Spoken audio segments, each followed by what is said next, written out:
아, 이거 또 리또서. 아, 진짜 지겹다. 이렇게 말씀하시고 있는 분들 많으실 거예요. 사실 짜증 나죠. 희망회로를 이빠이 돌려놓고서는 갑자기 또 SEC 항소로 시세 하락이 강하게 나왔다니까. 진짜 지치실 거예요. 하지만 아직 남은 게 하나 있다는 거 알고 계시나요? 그래서 오늘 남은 이거 하나 집중적으로 파도록 하겠습니다. 시작할게요. 리플, are you ready? Go! 여러분들, 미국 증권거래위원회가 리플에 대한 법원 판결에 대해서 항소를 했다고 해요. 리플 가격이 급락을 했어요. 개짜증납니다. SEC는 법원 판결이 증권법과 상충된다고 주장하면서 항소를 제기를 했어요. 자, 이 부분 때문에 리플 항소에 대해서 즉각적인 답변은 하지 않았습니다. 자, 결국 이번에도 다시 한 번 더 시간이 길어질 것 같네요. 자, 그리고 이번 항소로 인해서 SEC와 리플랩스의 법적 싸움이 2027년까지 이어질 거고 2025년 1월부터 첫 항소 서류가 제출하겠죠. 그리고 2027년 12월 말까지 최종 판결이 나올 것으로 예상을 합니다. 이렇게 되면 또 길어져요. 2028년까지 넘어갈 수 있습니다. 원래 앞전 1차 최종 판결도 4월에 나오기로 했는데 언제 나왔어요? 8월에 나왔잖아요. 그죠? 좀 더 길어질 거라고 보시면 됩니다. 단 항소가 진행될 시에 2년 2개월이란 시간이 추가가 되는 거죠. 앞서 4년 반 만에 소송에 대한 판결이 나왔는데 이번에는 항소 판결이 또 2년 2개월. 딱 앞전 공판의 절반이네요. 자, 하지만 이번 항소 리스크에 대해서 나오지 않은 부분이 있다는 거 알고 계시나요? 무엇일까요? 바로 SEC의 기각 판결입니다. 항소 기각 판결. 아직 이 부분에 대해서 언급은 나오지 않았어요. 아무래도 현재는 이 항소에 대한 부분이 강력하게 이슈가 몰고 있다 보니까 기각에 대한 부분은 전혀 나오지 않고 있는 거죠. 자, 그래서 저는 오늘 이 기각에 대해서 얼마나 가능성이 있는지 알아보도록 하겠습니다.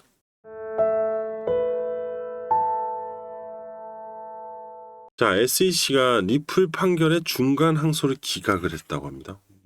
뭐야 갑자기? 웬 기각?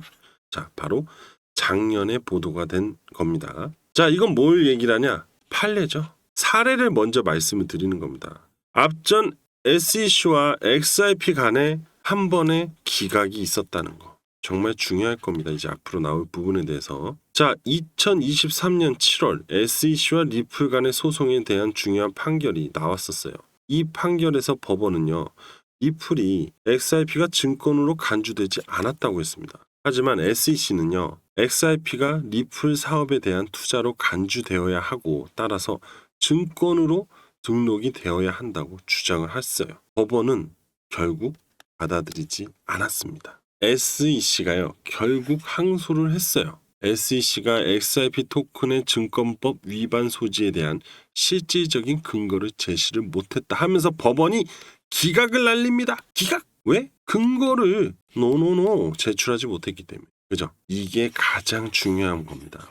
자, 특정 부분이 잘못 결정됐으며 별도의 소송의 제기에 추가 검토하겠다고 이때 SEC가 다시 얘기했어요. 하지만 아무 일도 없었죠.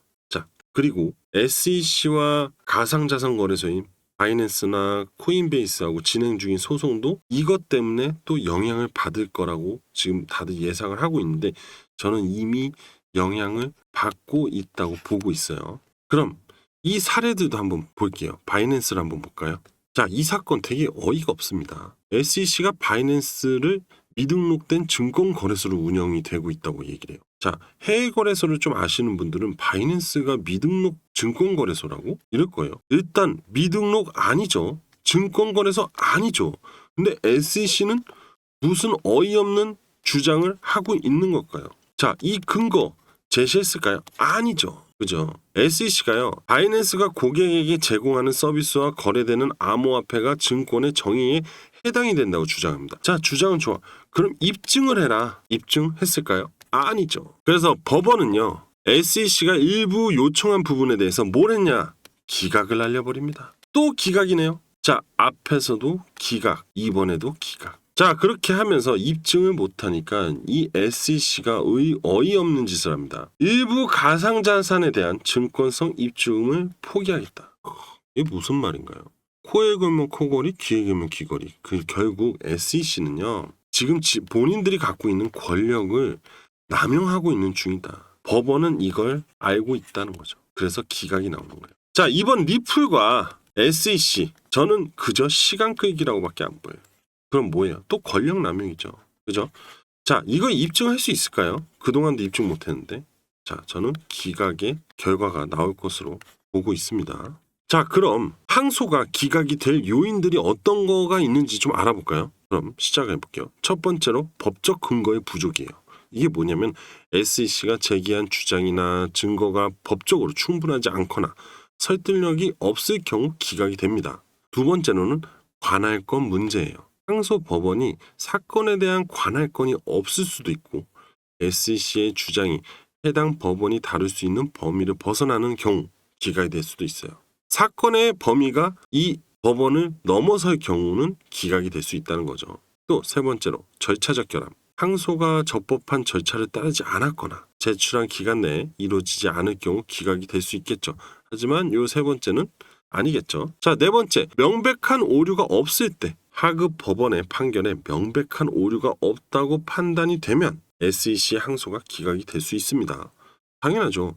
앞전 법원의 최종 결과가 명백하다면, 당연히 오류가 없다면 이 또한 마찬가지로 당연히 끌고 가봤자 똑같은 결과가 나오니까 당연히 기각이 될 수밖에 없습니다. 오히려 법원을 무시하는 꼴이 됩니다. 이렇게 되면. 자, 그리고 다섯 번째로 법원의 판례죠. 제가 앞서 계속 판례 그랬잖아요. 바로 이것 때문에요. 유사한 사건의 법원 판례가 SEC에 불리하게 적용할 가능성이 있습니다. 그로 인하면 항소 기각이 가능성이 커질 수밖에 없어요. 지속적으로 SEC가 진행이 되고 있던 부분들에서 계속 판례들이 나왔어. 기각에 대한 판례들이 나왔어요.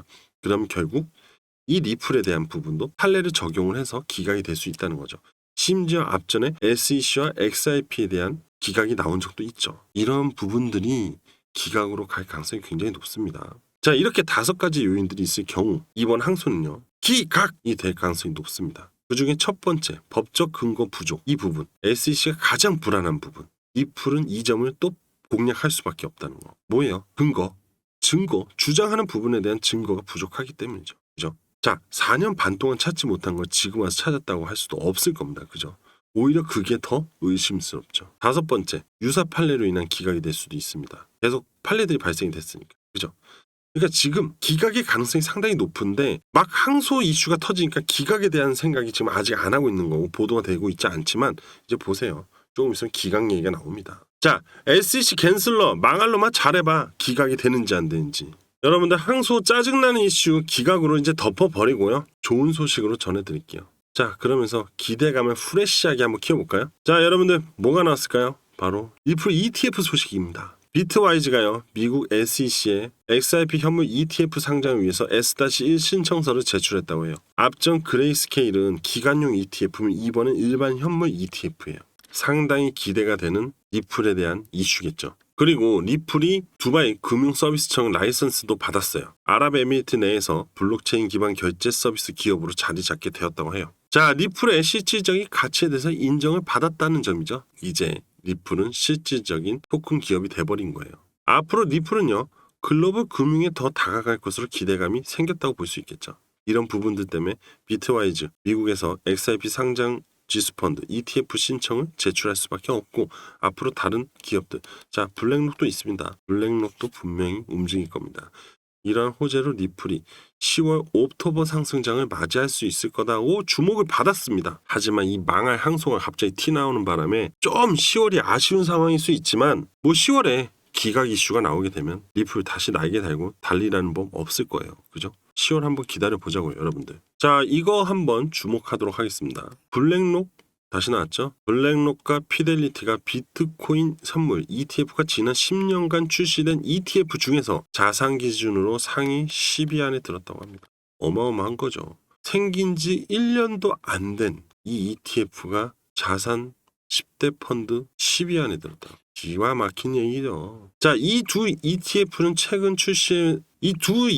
최근 출시되었음에도 불구하고 우수한 성과를 거뒀다고 나타났고, 이로 인해서 이 암호화폐 시장의 암호화폐 ETF에 대한 관심과 활동을 상당히 보여줍니다. 누구한테? 기관 투자자들. 자, 그런데 XRP ETF가 지금 신청이 들어갔다고 해요. 얼마나 기대됩니까? 그죠? 리플은요, 사실 지금 최근 항소, 그 다음에 지정학적 리스크를 제외한 나머지는요 다 호재예요.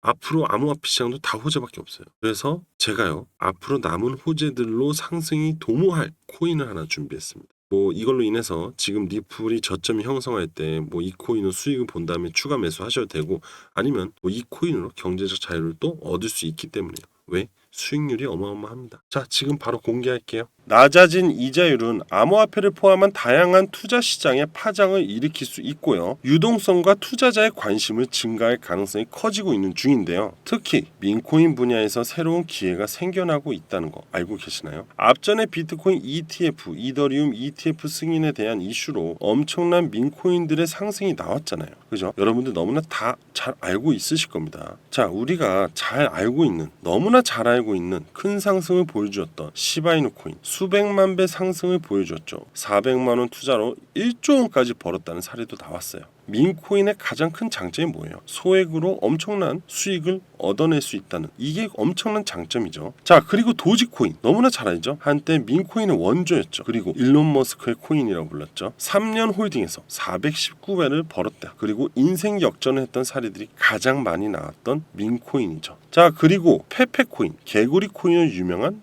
민코인, 단기간에 가장 빠른 상승세를 보여준 코인이기도 합니다. 자, 그리고 AI 상당히 유명했습니다. AI가 올해 초에 한참 날렸어요. 최초로 챗 GPT로 만든 민코인이 화제가 되면서 이 터보코인 3개월 만에 시총이 6억 3,800만 달러, 하나로 하면요 약 8,413억까지 상승했던 민코인입니다. 민코인이라는 건 정말 이슈로 인해서 말도 안 되는 급등을 보여주고, 투자자들은 이 민코인으로 경제적 자유를 누릴 수 있는 기회를 얻었죠. 그런데 급등을 한 이 민코인들의 공통적인 특징이 있는 거 알고 있으신가요? 지금 보시는 차트는요, 앞서 말씀드린 코인들의 차트예요. 이들의 차트를 보게 되면요, 하나같이 급등 전에 거래량을 터뜨리고 대량 매집의 흔적을 꼭 보여주고 있어요. 바로 고래의 흔적이죠. 이후에 횡보를 합니다. 그죠? 횡보 후에 아주 민코인답게 이슈를 터뜨리면서 강력한 시세들을 방출하기 시작을 해요. 그죠? 그리고 그 기간 또한 상당히 짧고 빠르게 급등을 하게 됩니다. 자, 전체적으로 보시게 되면 하나같이 똑같은 패턴으로 급등이 나온 걸 다 보실 수 있습니다. 자, 그런데 지금 여기 보시면 물음표인 차트 하나가 있죠. 이거는 급등한 코인들, 이런 코인들과 상당히 유사하게 앞전에 급등이 터지기 직전에 대량 매집이 된 흔적을 찾을 수가 있어요. 이 코인이 바로 제가 이번에 11월 달에 추가 금리 인하로 인해서 빅 이슈를 몰고 올 바로 민코인입니다. 지금 이 민코인 바로 알려드리도록 하겠습니다. 여러분들, 바로 이 민코인입니다. 현재 11월 추가 금리 인하로 인해서 경기 침체를 벗어난다는 의미로 레드 컬러와 황소의 모습을 가지고 있죠. 심지어 이 민코인은 NFT와도 연관이 되어 있어서 보유하시게 되면 나중에 NFT 토큰까지 받을 수 있는 코인이에요. 일석이조를 누릴 수 있는 코인이기도 합니다. 쉽게 말하면 배당을 받는 주식과 유사하다고 볼 수 있겠죠. 자, 그리고 11월 추가 금리로 인해서 50만 배 상승이 나올 이 코인의 차트를 확대해서 보여드릴게요. 아까 그 물음표 있던 코인. 자, 1만 원을 투자해도 50억 수익을 얻을 수 있는 바로 이 민코인입니다. 자, 보시게 되면 다른 급등한 민코인들과 유사한 흐름을 보여주고 있죠. 거래량이 같이 터졌죠. 또 대량 매집이 이루어진 걸 보실 수 있습니다. 자, 이 거래량이 터진 이 구간, 바로 고래들의 대량 매집 활동, 그리고 이 구간 있죠. 다시 한번 또 대량 매집을 하면서 삼각 수렴을 만들어주고 급등이 터지기 직전의 흐름인 거예요. 자, 바로 수렴 이후 뭐죠? 확산. 이 확산이 될 곧 얼마 남지 않은 바로 이 민코인. 여러분들이 딱 봐도 얼마 남지 않은 게 눈에 보이시죠? 자, 그리고 이 차트는 앞으로 예상 흐름이 나올 것을 제가 예측해서 그려놓은 건데요. 삼각 수렴 이후에 다시 한번 강한 확산이 이루어지고 앞전 고점을 눌렸다가 다시 재확산하면서 급등의 시나리오를 만들어줄 예정입니다. 자, 11월 추가 금리로 인해서 50만 배 상승이 나올 이 민코인에도 투자를 같이 진행하시고요. 처음 시세가 나올 코인이어서 기존의 민코인보다 상당히 빠른 시세가 나올 것으로 전망이 되고 있어요. 여러분들, 만 원을 투자해서 50억을 벌 수 있는 이 민코인의 이름과 목표가에 대해서 알고 싶은 분들은요, 제 개인 번호인 010-7685-9854 010-7685-9854로 밈이라고 문자로 보내주시면 이 코인의 정보를 빠르게 공유해 드리도록 하겠습니다. 자, 여러분들, 저는 여기까지 하도록 하고요.